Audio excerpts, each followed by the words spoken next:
Hey guys, how's it going? Welcome to my video. Just want to give you guys some tips if you guys had this issue that I had a couple of days ago. Basically, I went to IHOP to pick up some food and got back in my truck and tried to start it, and it cranked, but it wouldn't start. It cranked, but it wouldn't start. It wouldn't turn over, is what I'm saying. It wouldn't turn over. It would crank, but it wouldn't turn over. So that was the problem I had. Just want to give you guys some troubleshooting steps. You guys are having this issue right now watching this video. Basically, when that issue happened, I originally thought it might have been the battery that was causing it, because I haven't changed the battery on this truck since I had it. So I was like, maybe it's the battery. But the thing about it is, it was a very, very strong crank. It wasn't like a weak crank. It wasn't like a slow crank. It was a very strong crank. Every time I would, try to start it, it would crank up. So I mean, I thought it might have been the battery, but because of that reason, I had my doubts it was the battery. But just for the sake of troubleshooting, because situations like that, I would prefer an easier fix than a harder fix. So I turned on my headlights, went out and try to make out if it was, if it was kind of dim, but the headlights were very, very bright. They weren't dim at all. And at that point, I kind of knew that it probably wasn't the battery. So what I did afterwards was, the obvious thing was I popped the hood and opened up the hood just to make sure there was no issues that was apparent. I didn't see anything that was outside the ordinary, except the battery terminals, the wires connecting to the battery terminals were a little bit corroded. So I pretty much I checked to see whether they were tight, and they were tight, but they were kind of corroded. So I actually had some good old Coca-Cola, poured some Coca-Cola on the terminals. It fizzed up, and I didn't think that I was gonna fix the issue, but I went back to the truck to try to crank it, and it cranked, but it didn't turn over. Same situation as before. So I was like, probably, I could probably rule out the battery, but I also had a booster. Popped on the booster for like about 30-40 seconds. Try to turn it over, try to crank it. It cranked, did not turn over. At that point, I pretty much was able to rule out the battery completely. I did actually rule out the battery completely.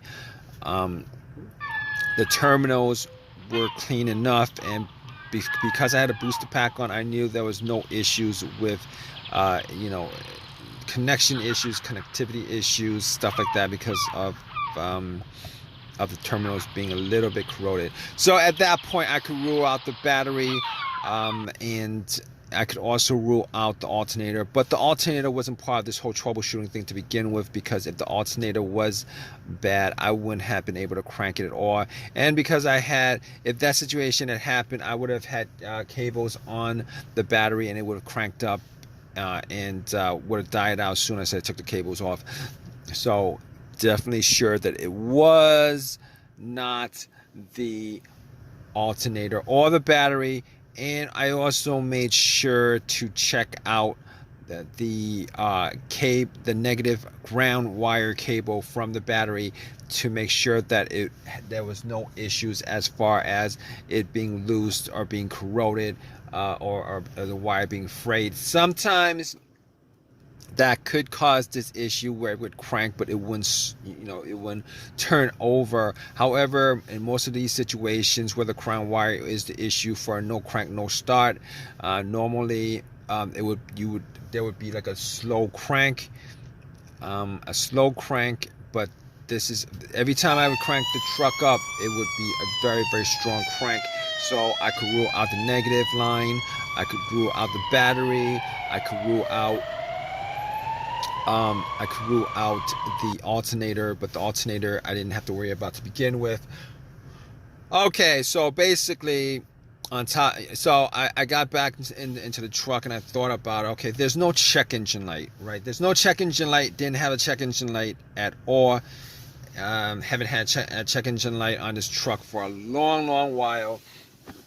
So basically I did not have a check engine light, but just to make sure, I took out my trusty $20 OBD2 reader that I got from Walmart, that I've had from Walmart for a long while. I've had it, plugged it in just to make sure that there's no ECM PCM computer issue, and I pretty much scanned it. It scanned all the way through, gave a readout, no codes, all the monitors were good. At that point I knew that I could probably rule out the computer, the PCM, ECM, the computer causing this this crank but no start issue. Sometimes if there's no connectivity between the computer and the car, well, if there's no connectivity between the computer and car because of a blown fuse, a short, something like that, where it messes up any kind of connection between the computer and the car, there would be a crank, no crank scenario that could occur possibly because of it, but I could rule that out. And because no codes came up and no check engine light, at that point I could also rule out a whole host of other stuff that would be causing it.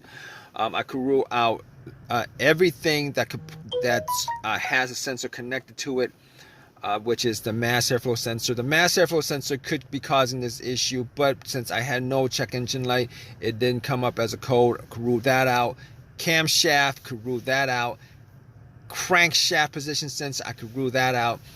Throttle body, throttle position sensor, I could rule that out. I could rule all those things out just off of the fact that there's no codes for any of those things. So basically at that point I was left with just a couple of things that I could think of. One of them is probably the ignition, but I had no issues with the ignition at all since I had this truck, so I didn't think that was it. But we're gonna I pretty much went to the couple of things that I could think of that would have been easy fixes, which was fuses and relays.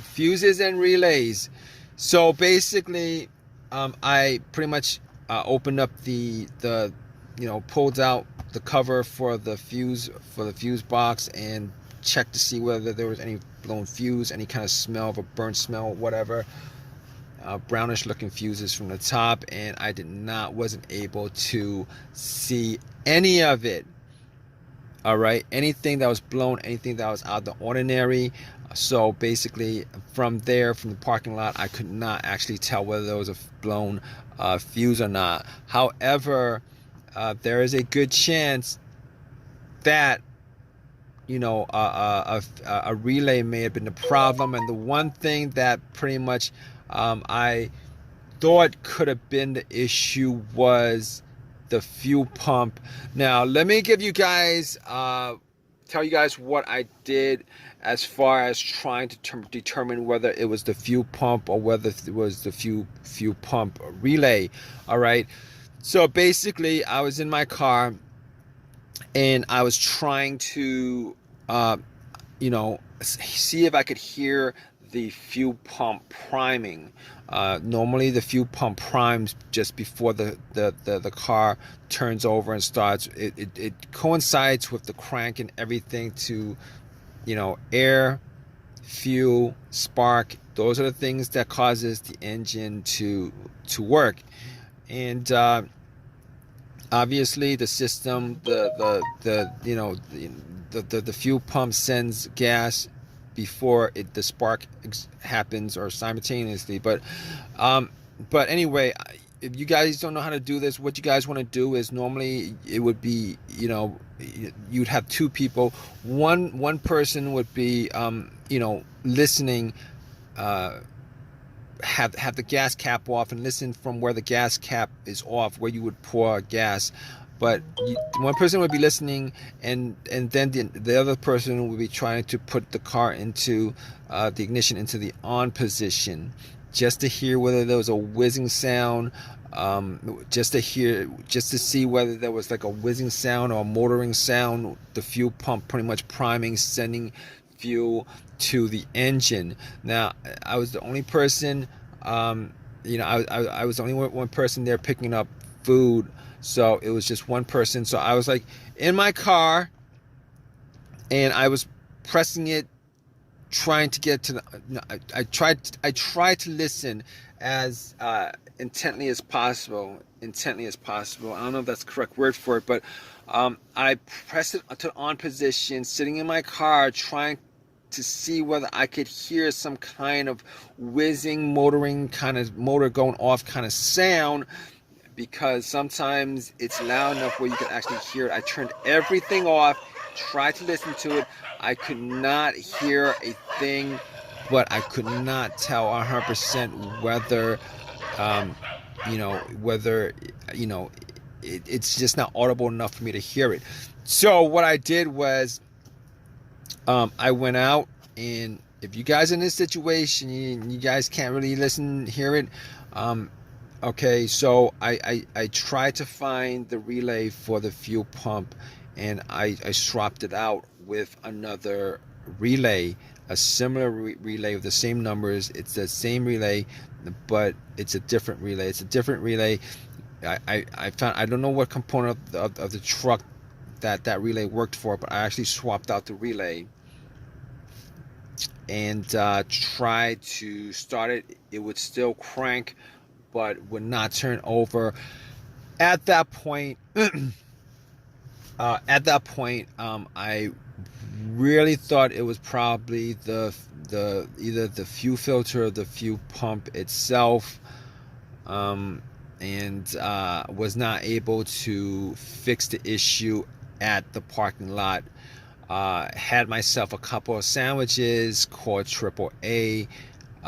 They spent 2 hours picking up my car, got it home, and then when I got back home, I actually redid every single thing that I did, just to double up, just to double check, just to make sure I didn't skip anything. All the fuses were good, all the relays were good, and pretty much found out that the fuel pump was not initiating because I actually took the fuel line off and there was nothing coming.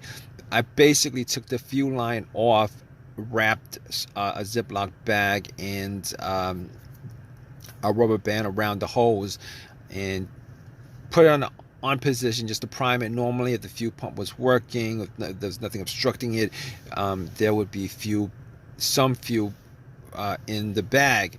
There's no fuel in the bag. There's no gas in the bag. So it could be one of two things. Maybe a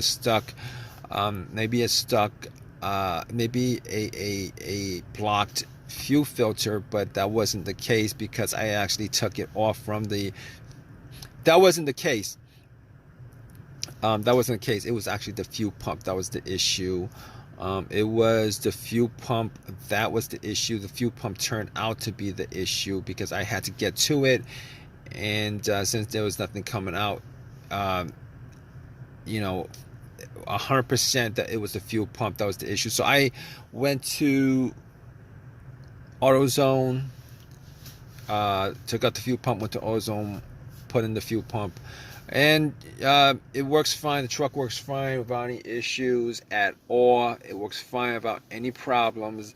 It took me after it was installed, it took me a couple of I had to press the accelerator a couple of times before it actually started up when I cranked it. But once that happened, I turned off, turn on again, it cranked up without any issue whatsoever. So if you guys are in this situation right now and you guys are looking for a way to figure out what that no crank what that crank and no start situation is. Just pretty much you guys can figure it out, like 90% of what might be causing, if you guys actually went down the list of everything that everything I did pretty much to troubleshoot my particular situation. Hopefully with your situation, you probably have it probably isn't that big of a deal where it may have been maybe a fuse or a relay that's causing it. But regardless, you guys have any comments, please leave your comments in the comment section. If this has helped you guys out in any way, please give me a thumbs up, please subscribe. All right guys, take care.